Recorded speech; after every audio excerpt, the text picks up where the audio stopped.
अक्सर का सवाल यह है कि इंडोनेशियन जमात सन 2025 को 100 साल पूरे होने वाला है। खुदा ताला के शुक्र गुजारने के लिए हमें क्या करना चाहिए? क्या करना चाहिए?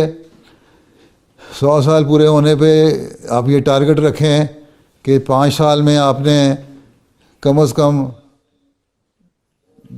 1 लाख बैतें करवानी हैं, ठीक। और हर जो अहमदी है उसको आपने बाजमात नमाजी बनाना है, ठीक। हर अहमदी को बाकायदा कुरान करीम पढ़ने वाला बनाना है, ठीक। हर अहमदी को खिलाफत से ताल्लुक़ रखने वाला बनाना है, ठीक। हर अहमदी को हज़रत रसूल सल्लल्लाहु अलैहि वसल्लम पर दरूद भेजने वाला बनाना है, ठीक।